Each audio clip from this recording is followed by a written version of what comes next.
I waited for over 15 minutes when he was finally ushered into the conference room. I'd met him once or twice before, at staff Christmas parties and the like, when his wife brought him in, but he never stood out in my memory, so I couldn't say I really remembered him. As I looked him over, I realized there was something vaguely disturbing about him. He was wearing a custom-made fabric suit that must have cost a cool $5,000. He wasn't as small as I thought he would be, but he wasn't too big either. He didn't seem young or old. He wasn't meek or mild as I first thought, but he wasn't threatening either. I expected him to be stunned, maybe intimidated, but he didn't seem stunned, except maybe a little surprised. But the amusement wasn't reflected in his eyes when I looked at them. As I looked closely at his face for the first time, I realized they looked strange, perhaps threatening, or maybe just a little angry. And they were gray. Not blue or green or hazel or brown, but slate gray. The anger was only there for a second and quickly disappeared. For some reason, perhaps instinctively, I realized that this probably wasn't going to go the way we expected. I wanted to try to keep things professional, at least as much as I could, given that the reason we were here was because his wife was sleeping with my boss and our firm was representing her in the divorce. I didn't like doing this, but I knew that doing a good job here would go a long way toward getting my boss's support at the next partners meeting, and I was prepared to destroy this man if I had to. I was a little surprised that he agreed to the meeting, and even more surprised when he showed up alone without a lawyer. "Mr. Smith, as you know, we are representing your wife in her divorce suit against you. We thought maybe we could come to some sort of agreement privately instead of fighting it out in court. Are you sure you don't want an attorney present?" He just looked at me politely. "No need," he said. "There's really nothing to argue here." It was just the two of us in the conference room, he and I, his wife having decided not to attend the meeting. At least not at first. "Do you mind if I record the meeting?" I asked him. "Of course, if you would be so kind," he said, pulling a small object from his pocket, which I assumed was his own tape recorder, and placing it on the table. "Okay. First of all, the financial report you've given us is totally inadequate. You don't list any assets. House, car, bank accounts, nothing listed here." He just sat there looking at me. "You don't have an answer?"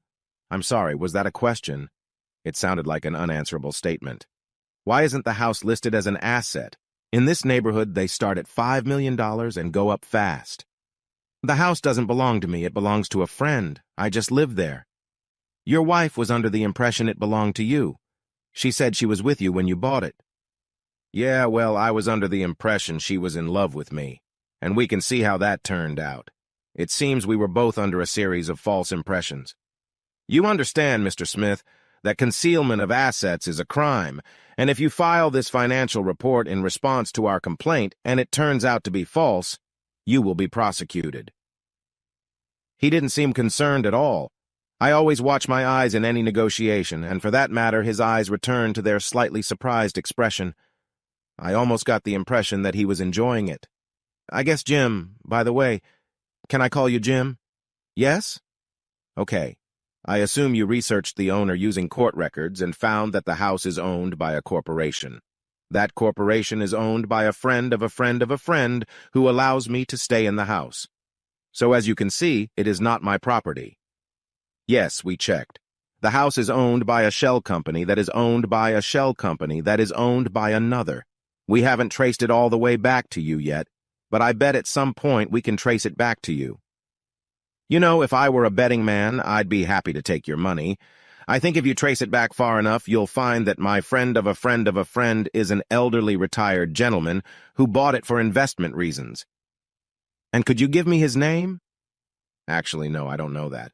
I'm sure if you spend enough time and resources you can track him down, but try not to annoy him in the process. It's never a good idea, but I know he lives in Colombia." He let the word hang there. People from Colombia who have between $5 and $10 million to buy a house for someone else should never be annoyed with you. "All right, let's keep the house for now. What about cars? Your wife lists 14 different cars, including 2 Rolls, a Bentley, 3 Shelby Mustangs, a Jaguar XK120, and an assortment of what she calls everyday cars, including a Ferrari. Yet I don't see any of this on the list of assets. In fact, if my wife bothered to check, I don't own a single car. Then again, they are all owned by different corporations, and I'm just the caretaker. I drive them and take full advantage of them, but I don't actually own them. Honestly, she's never really checked anything out. She's easily distracted by pretty trinkets, fine dining, beautiful clothes. As long as we went to the best restaurants and she had a chef to cook and a maid to clean, she was happy. But they're all employees like me. And she's easily distracted. Let's talk about your job. You eat at the best restaurants, drive a Mercedes, Bentley, or Ferrari, your suit looks tailor-made, and the suit alone must cost over $5,000, yet you list an income of $64,000. Do you seriously expect me to believe that? A bit like my wife's impressions, I'm not responsible for your beliefs. She has her opinion. You have yours, but to me, I'm just a simple caretaker. Your wife says you travel quite often on business. She says you're gone from a few days to a week at irregular intervals.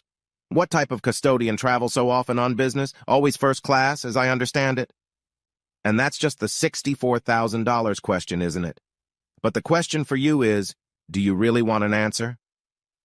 His eyes grew sour and the fun disappeared. Suddenly, I didn't want an answer, and I wanted nothing to do with this sad business.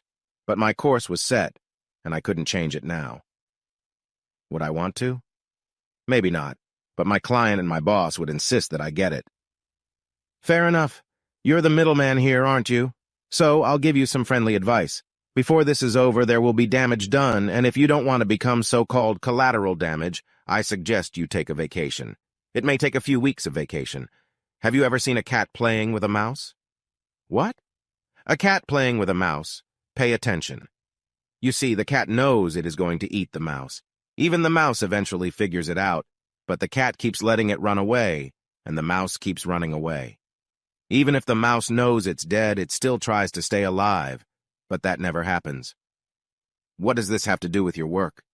His eyes are suddenly petrified. No, not stone. Stone isn't cold enough. I could even feel the cold in the room. I'm just getting to that. You see, I work for an interesting group of businessmen in a related and competing business. Sometimes they compete and sometimes they collaborate and form alliances. Together they form what I guess you would call the cartel. Now, on a fairly regular basis, there are people who, for one reason or another, need to be taken care of. People that regular people can't take care of for one reason or another. Too protected, too visible, too dangerous for the average caretaker. So, they use my services. I take care of people who need taking care of, like your boss. He needs to be taken care of. He's a mouse who hasn't realized he's already dead, and he's just being allowed to run around the room a little bit. Do you realize I'm writing this down? I said. Listen to it, please. What? He pointed to the tape recorder. Listen to it, he repeated. I pressed stop, backed up a few minutes or so, and pressed play. There was a white noise coming from the built-in speaker. He picked up the device he had previously placed on the table. Handy, isn't it? Mutes all VCRs and audio devices within 500 feet. He slipped his hand into his jacket pocket, pulled out an envelope, and held it out to me. It's a death certificate, properly executed. John Smith died and left no inheritance, so there's no need for a divorce. The body has been cremated. She'll get nothing. Tell her to run away from me. I won't look for her. I have few feelings left for her, but if I come across her, she will die. She has 12 hours to bury herself somewhere. Tell your boss he's a mouse and the cat is playing with him. When the cat is done, he's dead. He can run away, he can try to hide, but he's already dead. If she is with him when I come to get him, she will die with him. Tell him that if he makes it easy for me, I will do it quickly, but if he resists, I will do it slowly and painfully. Tell him that I hope he has the courage to try to fight, as I prefer to do it slowly and painfully. I suggest you take this week off. I don't think it will take much longer than that. He stood up, shook my hand, and left. I told my boss and his girlfriend everything he said. The death certificate was legitimate. He was a ghost.